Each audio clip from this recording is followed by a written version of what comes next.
حیدرآباد سے بھائی عبد الباسط صاحب نے سوال پوچھا ہے، لکھتے ہیں مفتی صاحب کیا کسی کام کے جائز ہونے کے لیے محض اتنا کافی ہے کہ اس کام سے خاص طور پر روکا نہ گیا ہو؟ یعنی کسی کام کی اگر خاص طور پر ممانعت ثابت نہ ہو تو وہ جائز ہوگا۔ زید کہتا ہے کہ عدم ممانعت دلیل جواز ہے، کیا یہ درست ہے؟ عبد الباسط: جی نہیں میرے محترم بھائی، یہ بات درست نہیں ہے۔ شریعت میں اصول اور قانون ذکر کیے جاتے ہیں، فرداً بعض اوقات چیزوں کی ممانعت نہیں بھی ہوتی، لیکن اصول ایسے وضع کیے جاتے ہیں کہ ان اصولوں کے تابع جو چیزیں آئیں گی وہ اپنے اصول کے تابع ہو کر یا جائز ہو جائیں گی یا ناجائز ہو جائیں گی، اپنے اصول کے ضمن میں آ کے یا جائز ہوں گی یا ناجائز ہوں گی۔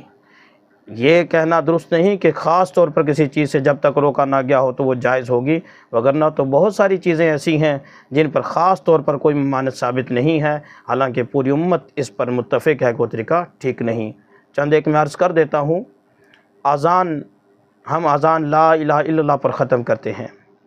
کسی روایت میں اللہ کے رسول صلی اللہ علیہ وسلم نے محمد رسول اللہ کہنے سے منع نہیں فرمایا۔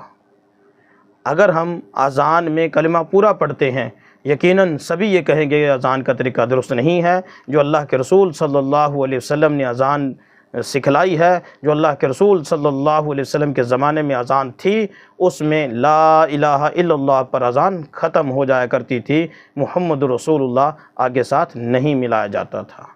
آج اگر کوئی محمد رسول اللہ ملاتا ہے تو یہ کہا جائے گا کہ اس کی اذان صحیح نہیں ہے، حالانکہ اس کی ممانعت کی کوئی دلیل بھی نہیں ہے، اس کی ممانعت کی کوئی روایت بھی نہیں ہے کہ اللہ کے رسول صلی اللہ علیہ وسلم نے خاص طور پر اس سے منع فرمایا ہو، ایسا کوئی نہیں دکھا سکتا۔ اسی طرح اور مغرب کی 4 رکعت اگر کوئی پڑھ دے تو اس کی خاص طور پر یہ ممانعت اللہ کے رسول صلی اللہ علیہ وسلم نے فرمایا کہ مغرب کی 4 رکعت مت پڑھو، ایسا دکھانا مشکل ہے۔ اسی طرح اگر کوئی سجدے میں سبحان ربی العالی کی جگہ سبحان ربی العظیم کہہ دیتا ہے، اس کی ممانعت نہیں ہے۔ آپ پھر اس کو یہ بھی ٹھیک کہنا پڑے گا کہ سجدے میں بے شک سبحان ربی العظیم کہہ دیا جائے اور بے شک سبحان ربی العالی کہہ دیا جائے، دونوں ہی درست ہیں۔ اتحیات کی جگہ اگر کوئی سورہ فاتحہ پڑھ دے، اس کی ممانعت نہیں۔ اللہ کے رسول صلی اللہ علیہ وسلم نے ارشاد فرمایا ہو کہ اتحیات کی جگہ سورہ فاتحہ نہیں پڑھنی، یہ ممانعت کوئی بھی نہیں دکھا سکتا۔ یا کسی فقہا میں سے کسی نے لکھا ہو کہ اتحیات کی جگہ سورہ فاتحہ نہیں پڑھنی، یہ نہیں دکھا سکتے۔ تو میرے محترم بھائیوں، سینکڑوں چیزیں ایسی نکل سکتی ہیں جس کی خاص طور پر ممانعت نہیں، لیکن پوری امت اس بات پر متفق ہے کہ وہ طریقہ صحیح نہیں ہے۔